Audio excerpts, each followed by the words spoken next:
आज की हमारी सत्संग का जो विषय है वो बहुत प्यारा और बहुत इम्पोर्टेंट विषय है। उस विषय में हम ये जानेंगे कि इस संसार में कोई मरता भी है कि नहीं मरता।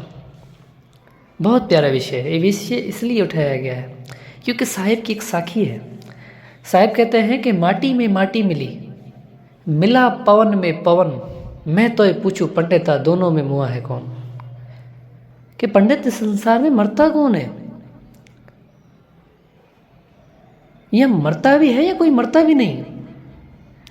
देखिए, मृत्यु पर हमने विषय इसलिए उठाया है क्योंकि हम भक्ति करते क्यों हैं? हमें मृत्यु का भय है। हमें लगता है कि मैं मर जाऊंगा, फिर मैं नरक में जाऊंगा, अगर मैंने उच्च कर्म किए तो मैं स्वर्ग में जाऊंगा, और अगर मैंने सत्य भक्ति की तो मैं सतलोक में जाऊंगा, अगर मैंने नहीं की तो मैं नरक में जाऊंगा, अगर नहीं की तो मैं 84 लाख जूनियों में भटकूंगा। हमें भय है। उस भय के कारण हम भक्ति करते हैं। उस भय के कारण हम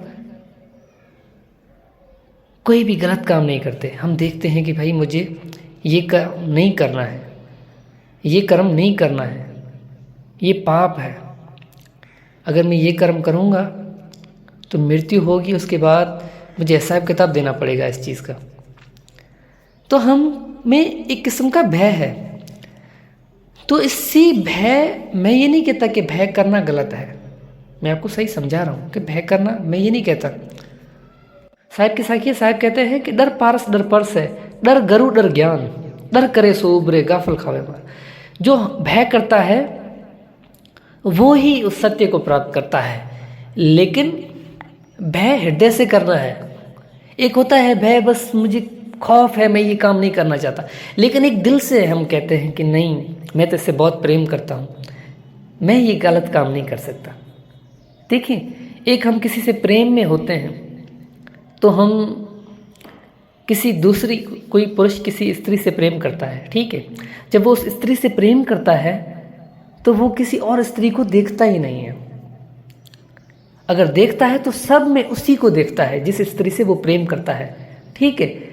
हाँ, अगर ऐसा नहीं है तो वो किसी स्त्री को देखता ही नहीं है। क्यों नहीं देखता है? क्योंकि वो अपनी स्त्री से प्रेम करता है। बात समझ में आ रही है? इसी कारण से अब मैं ऐसा तो नहीं बोल सकता कि वो अपनी स्त्री से डरता है इसलिए वो किसी और स्त्री से प्रेम नहीं करता। वो अपनी स्त्री से प्रेम करता है इसलिए थोड़ा उसे भय है, लेकिन ये भय प्रेम का भय है। उसके ऊपर वो स्त्री कोई हथियार लेके खड़ी नहीं हुई है, कोई उस पे जोर नहीं डाल के बैठी हुई है कि तुझे किसी स्त्री के पास नहीं जाना, लेकिन उसे कौन सी चीज़ बांध के बैठी है? प्रेम की डोर। और ये डोर वो नहीं है जो हमें कैद करे। मैंने सुना है कि इश्क की डोर एक ऐसी डोर है जिससे आशिक कभी भी मुक्त, आज़ाद नहीं होना चाहता। वो चाहता है कि ये डोर, महबूब की जो डोर है, ये हमेशा मेरे हाथों में बंधी रहे। देखिए, मैं पता नहीं किधर जा रहा हूँ, विषय इसी पे आ रहा है तो इसी को ही आगे लेके चला गया। तो हमें भय करना है, मैं ऐसा नहीं कहता कि भय नहीं करना, लेकिन सत्य भय करना है। एक तो भय, हमें बस यही बात समझानी थी जो मैंने आप वार्तालाप पीछे सत्संग करेंगे तो आपको बात समझ में आएगी कि मैं कहना क्या चाह रहा हूँ। तो हमें उस परमात्मा की भक्ति भय के कारण नहीं करनी, हमें उस परमात्मा से प्रेम है इसलिए भक्ति करनी है। हमें उस सत्य को जानना है इसलिए हमें भक्ति करनी है। हमें ये नहीं है कि भाई मैं नहीं जानूंगा तो मैं नरक में जाऊंगा, वो उस तरह का भय नहीं करना है। उसी भय को ख़त्म करने के लिए मैं आज ये सत्संग कर रहा हूँ, ये आपको बात समझा रहा हूँ कि साहिब कहते हैं कि संसार में कोई नहीं मरता है। तो प्रथम हम बंदगी करते हैं, आगे सत्संग को शुरू करते हैं। तो बंदगी मेरे सदगुरु कबीर साहिब को बंदगी मेरे धनी धर्मदास साहिब को बंदगी गुरु नानक देव साहिब, गुरु अंगद देव साहिब, गुरु बीखा साहिब, मलुकदास साहिब, गरीबदास साहिब, रविदास साहिब, अचरूराम साहिब, दादूदास साहिब, बन्नानाथ साहिब, बुल्ले शाह सरकार, सूफी शाह इनायत, मेरे सदगुरु विशनदास, सदगुरु ब्रागदास, सदगुरु गिरदाई दास, सर्वे संतों को बंदगी, सकल हंस को बंदगी, साहे बंदगी सतनाम। तो विषय था कि संसार में कोई मरता भी है कि नहीं मरता। तो साहिब कहते हैं कि माटी में माटी मिली, मिला पवन में पवन, मैं तो ये पूछूं पंडिता दोनों में मुआ है कौन। कि पंडित, इस संसार में मरता कौन है, कि कोई मरता भी है कि नहीं। कि हमें ये लगता है कि भाई हम भय के कारण जो है भक्ति करते हैं, लेकिन ये तो साहिब ने हमें इस चीज़ से मुक्त होने के लिए हमें ये कहा कि भाई तुम्हें भक्ति करनी है, लेकिन भय के कारण नहीं करनी, जागृत होकर करनी है। और ये समझना है कि तुम मरते नहीं हो। तुम तो क्या, ये संसार भी नहीं मरता, ये तत्व भी नहीं मरते। इसी बात के लिए साहिब ने कहा कि माटी में माटी मिली, मिला पवन में पवन, मैं तो ये पूछूं पंडिता दोनों में मुआ है कौन। कि पंडित कि लोगों को उलझाओ नहीं, लोगों को सत्य बताओ, लोगों को ये बताओ कि तुम्हारी आत्मा अजन्मा है, आत्मा का जन्म नहीं होता, आत्मा अकर्मी है, आत्मा को कोई जला नहीं सकता, आत्मा को डुबा नहीं सकता, आत्मा भी नहीं मरती, वो सिर्फ और सिर्फ जन्म लेती है। एक शरीर को छोड़ के दूसरे शरीर को पकड़ती है, दूसरे शरीर को छोड़ के तीसरे को पकड़ती है, ऐसे वो 84 लाख जोनियों में आती जाती रहती है। लेकिन ऐसा नहीं है कि वो मर रही है। इसी प्रकार जो हमारे तत्व हैं, साहिब कहते हैं कि वो भी नहीं मरते। जब हमारा शरीर ढहता है, जब हम इस अवस्था को त्यागते हैं, यानी कि हम जब बालक होते हैं, जब हम जवानी में आते हैं और जब हम बुढ़ापे में आते हैं, तो उस अवस्था में हमें क्या होता है कि हमारी अवस्था बदलती रहती है। मैं आपको और बात समझाता हूँ कि हर एक चीज़ इस संसार में जो भी है वो अपनी ओरिजिन की तरफ जाती है।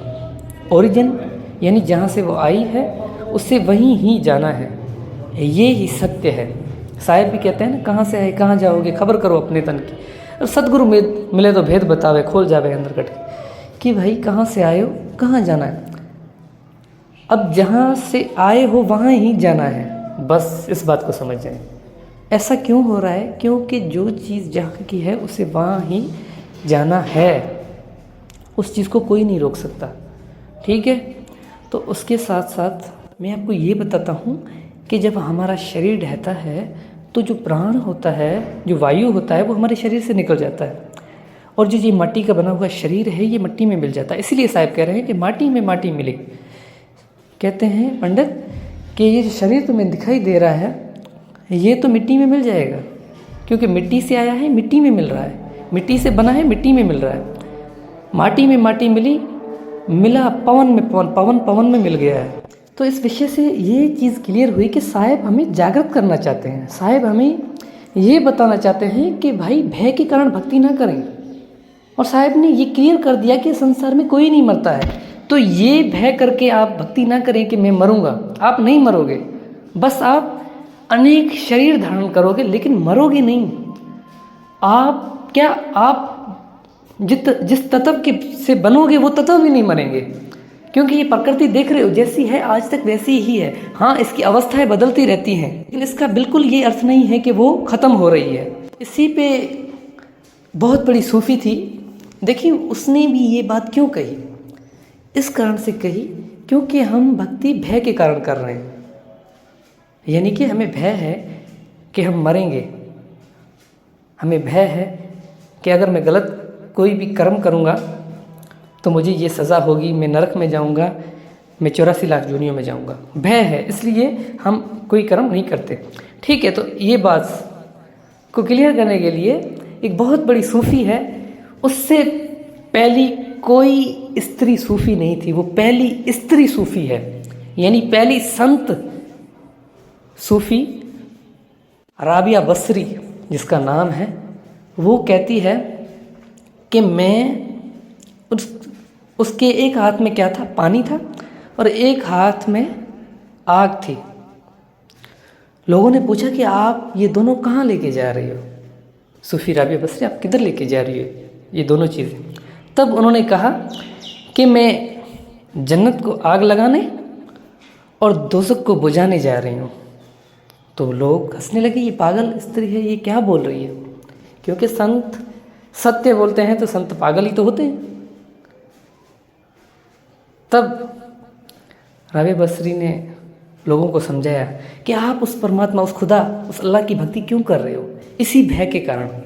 आपको दोज़ख का भय है, आप दोज़ख से डर रहे हो, इसलिए उसकी भक्ति कर रहे हो, उसको जिक्र कर रहे हो, उसको याद कर रहे हो, उसकी नमाज़ें पढ़ रहे हो।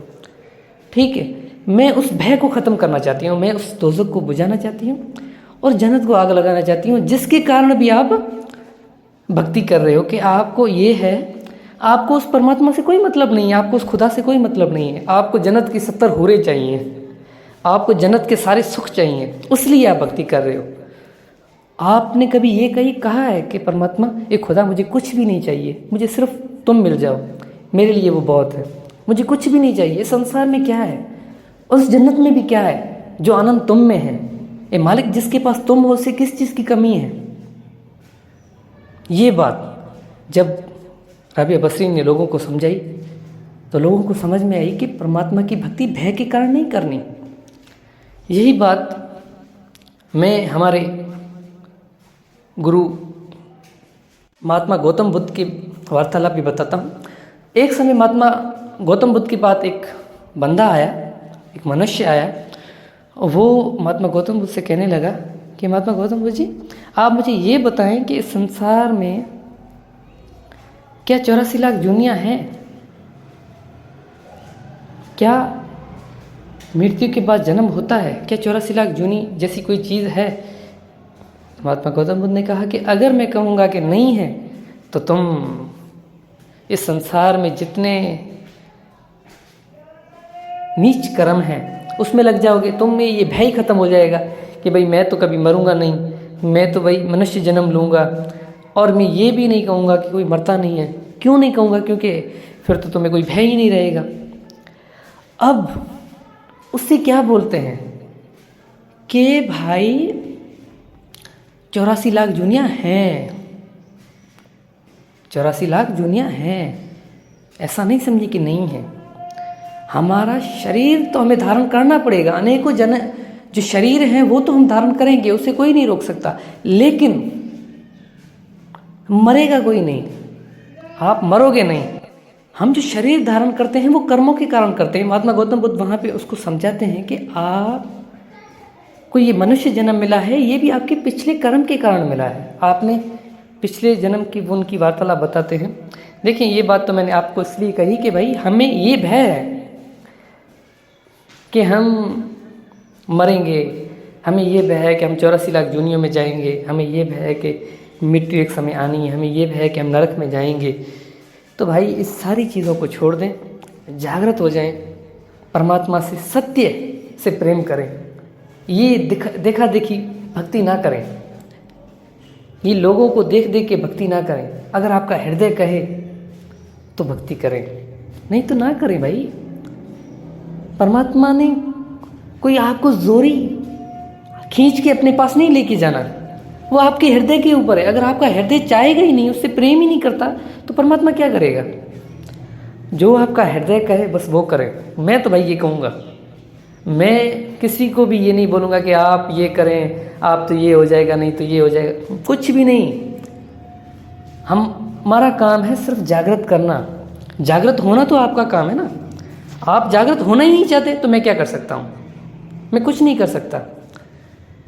आप जागृत खुद होगे, आप अपने आप को मुक्त खुद करोगे, आप सत्य को प्राप्त खुद करोगे।